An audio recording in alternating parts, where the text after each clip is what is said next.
दोस्तों, कुछ दिनों पूर्व मैंने आपसे क्लाउड बर्स्ट के बारे में तथा उससे होने वाले नुकसान के बारे में कुछ जानकारियाँ दी थी। इसी क्रम में मैं आज आपको हिमालय के पर्यावरण पे जो खतरा मंडरा रहा है, उस विषय पे मैं कुछ अपने विचार आपसे शेयर करूँगा।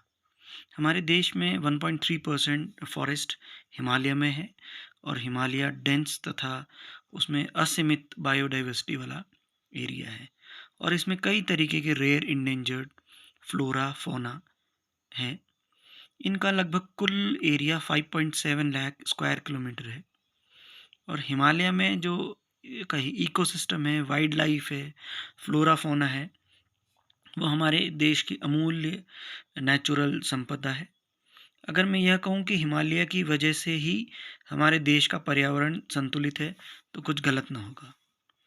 National institute of hydrology Roorkee की एक रिसर्च से पता चला है कि आज हमारे हिमालय का पर्यावरण तेजी से बदल रहा है, जो कि हम स्वयं भी अनुभव करते हैं और हमारे हिमालय की पर्यावरण स्थिति अत्यंत सेंसिटिव है या संवेदनशील है।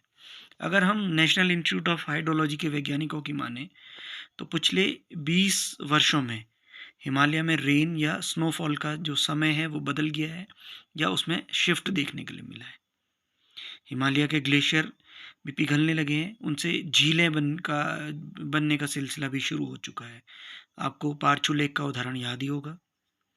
हिमालय की इस दुर्दशा के लिए हम भी जिम्मेदार हैं और हमारे द्वारा की जाने वाली गतिविधियां तथा प्रदूषण इसकी इन्वायरमेंट हेल्थ पे काफ़ी असर डाल रहा है।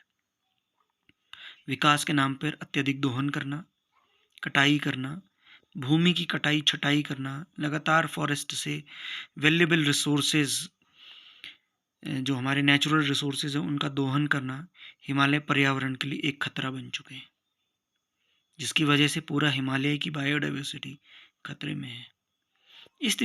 जो स्थिति है इसके कई कारण हैं, जैसे फॉरेस्ट का लगातार दोहन होना, uncontrolled forest fire, climate change, carbon concentration का इंक्रीज होना, melting of glaciers, loss of different habitats, नदियों का सूखना, कुछ कारण इनमें से ये प्रमुख कारण हैं।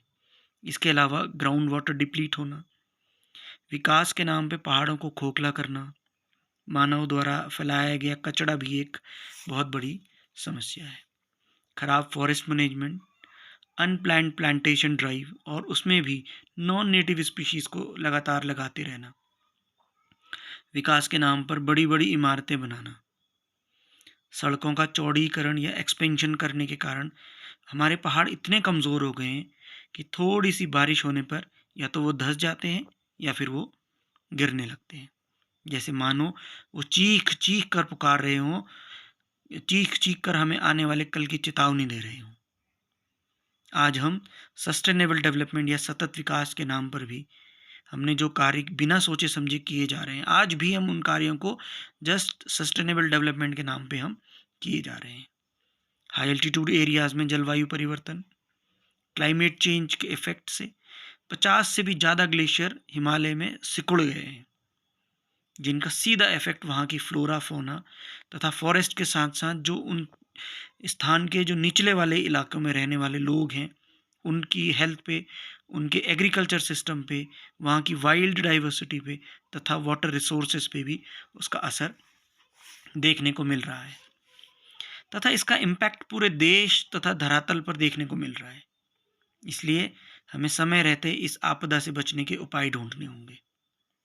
हिमालय का बदलता पर्यावरण तथा इकोसिस्टम हमारे आने वाली पीढ़ी के लिए वायु, जल तथा अन्न की कमी का कारण हो सकता है और यह अन्य कई तरीके की हिडन बीमारियों की भी उत्पत्ति का कारण हो सकता है, क्योंकि इन सब से निपटना इंसान के लिए वाकई एक चुनौती भरा होगा। हम अभी भी भूल रहे हैं कि अगर हिमालय सुरक्षित नहीं रहेगा तो हम जो हमारी आने वाली पीढ़ियाँ हैं वो भी सुरक्षित नहीं रह पाएंगी। इसलिए हिमालय को सुरक्षित व संभाल कर रखना हम सबकी जिम्मेदारी है। हिमालय की नैसर्गिक सुंदरता व बायोडाइवर्सिटी जितनी हिमालय पर्यावरण के लिए अच्छी है, उससे कहीं ज़्यादा वो हमारे सर्वाइवल के लिए ज़रूरी है। याद रखें, हिमालय का संरक्षण तभी हो पाएगा जब हम लोग हिमालय के महत्व तथा हिमालय के उपकारों को समझेंगे।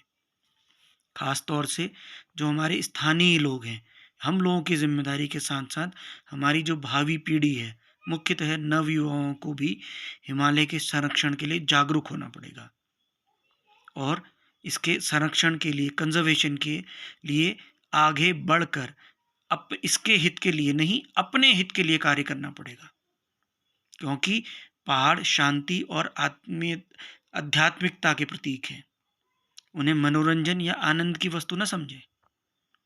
पहाड़ों की खामोशी को समझें, अन्यथा पहाड़ों की हलचल से हम सभी परिचित हैं।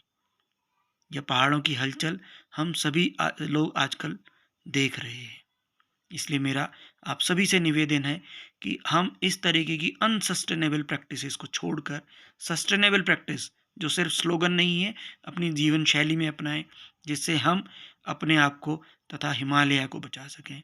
धन्यवाद। जय Hind. Save Himalaya, save humanity.